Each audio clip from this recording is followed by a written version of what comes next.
Nursing വിദ്യാർത്ഥിനി അമ്മുവിന്റെ മരണവുമായി ബന്ധപ്പെട്ട് അറസ്റ്റിലായത് 3 സഹപാഠികളാണ്. വിദ്യാർത്ഥികളാണ്. അവരെ കോടതിയിലേക്ക് എത്തിക്കാൻ പോകുന്നു എന്നാണ് മനസ്സിലാക്കുന്നത്. ആത്മഹത്യാ പ്രേരണ കുറ്റം അടക്കം ചുമത്തിക്കൊണ്ടാണ് ഇപ്പോൾ കേസ് രജിസ്റ്റർ ചെയ്തിരിക്കുന്നത്. വൈദ്യപരിശോധനയ്ക്ക് ഇവരെ നേരത്തെ വിധേയരാക്കിയിരുന്നു. ഇനി കോടതി നടപടികളാണ് ഇനി പൂർത്തിയാക്കേണ്ടത്.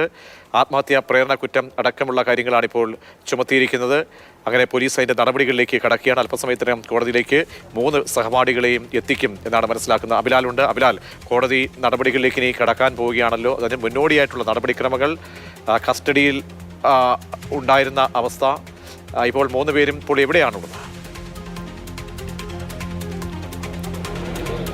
പത്തനംതിട്ട പോലീസ് സ്റ്റേഷനിലാണ് പ്രതികളുള്ളത്. അല്പസമയം മുൻപ് വാഹനം അവിടെ നിന്നും കോടതിയിലേക്ക് പുറപ്പെട്ടു എന്നാണ് മനസ്സിലാക്കുന്നത്. പ്രതികളെ 3 പേരെ ഹാജരാക്കുന്നത് ജുഡീഷ്യൽ 1ാം ക്ലാസ് മജിസ്ട്രേറ്റ് കോടതി 1-ലാണ്.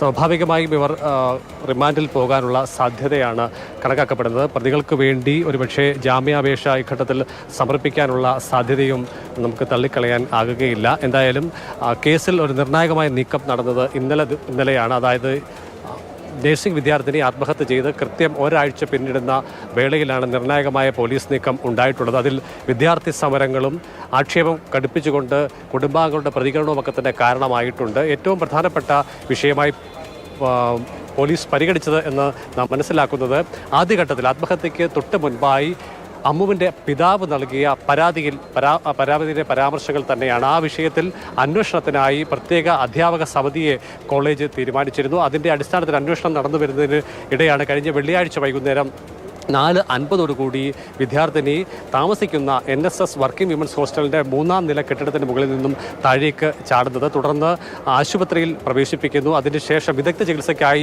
തിരുവനന്തപുരം മെഡിക്കൽ കോളേജ് ആശുപത്രിയിലേക്ക് കൊണ്ടുപോകുന്ന വഴിയിലാണ് അമ്മു എ സജീവൻ്റെ മരണം സംഭവിക്കുന്നത്. ആശുപത്രി പ്രാഥമികമായ ചികിത്സ ലഭ്യമാക്കിയ ആശുപത്രിയുടെ ഭാഗത്തു നിന്നടക്കം വീഴ്ചയുണ്ടായിട്ടുണ്ട് എന്ന് കുടുംബാംഗങ്ങൾ ആരോപിക്കുന്നുണ്ട്. എന്തായാലും വിശദമായ അന്വേഷണത്തിലാണ് ഇപ്പോൾ പോലീസ് ഏർപ്പെട്ടിട്ടുള്ളത്. അതേസമയം തന്നെ നിലവിൽ ഈ പെൺകുട്ടിയുടെ മരണവുമായി ബന്ധപ്പെട്ട വിഷയങ്ങൾ മാത്രമാണ് പോലീസിന്റെ അന്വേഷണ പരിധിയിൽ വരുന്നത്.